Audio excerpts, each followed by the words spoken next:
வணக்கம் அண்ணா. வணக்கம், வணக்கம். சொல்லுங்க. நாங்கள் இன்றைக்கு மூச்சடங்கா இரவுகள் படத்தின் ஊடகவியலாளர் சந்திப்பில் நாங்கள் இருக்கிறோம். இப்போ நீங்கள் இந்த படத்தின் கதாநாயகன் என்ற வகையில் நீங்கள் இந்த படத்தை பற்றி கொஞ்சம் விவரிங்க. நல்லது. உங்களுடைய வரவுக்கு முதல்ல நன்றி.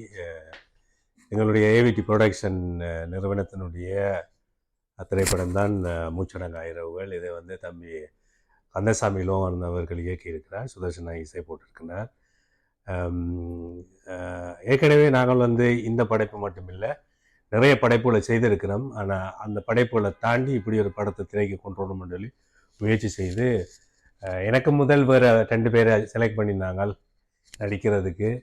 அந்த முகங்கள் எல்லாம் அழகாக இருந்தது. இப்போ நான் அழகில்லாதபடியாக தூக்கி இதில் போட்டு வருகிற 5ஆம் தேதி பரிஸ் பண்ணிலே கலைஞர்கள் மத்தியில், என்னுடைய மக்கள் மத்தியில், வர்த்தகர்கள் மத்தியில் இந்த திரைப்படம் திரையிடப்படுகின்றது.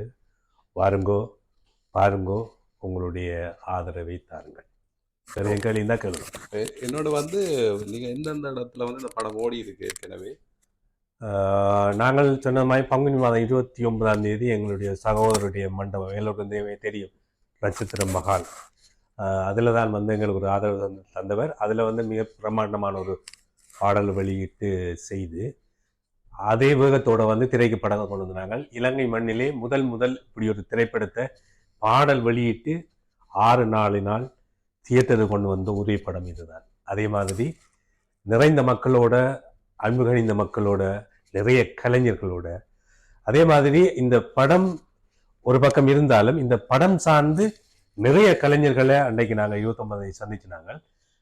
அதே மாதிரி ஒரே நாளில் 3 தரம் எங்களுடைய படம் அங்கே சாவச்சேரி பாலா திரையரங்கில் வெளியிட்டது. அதனைத் தொடர்ந்து முதல்ல நான் ஏற்கனவே ஒரு பேட்டியில் சொன்னான், இந்த மண்ணில், பிரான்ஸ் மண்ணிலே தான் முதல் இந்த வெளியிடணும்னு நினைச்சான். என்ன நிறைந்த கலைஞர்கள், நிறைந்த மக்கள்.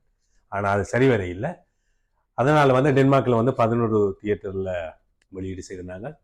அதனைத் தொடர்ந்து திரும்ப இலங்கை மண்ணிலே 2 தரம் திரையிடப்பட்டது. திருப்பி நோர்வேயில் திரையிடப்பட்டது. இப்பொழுது இந்த மண்ணிலே திரைப்படம் 5ஆம் தேதி வந்திருக்கு. வாழ்த்துக்கள் உங்களுக்கு. படம் இங்கே வெற்றி பெற எங்களுடைய வாழ்த்துக்களையும் தெரிவித்துக் கொள்றோம். நன்றி அண்ணா. நன்றி சகோதரம். நாங்கள் மீண்டும் சந்திப்போம். நன்றி.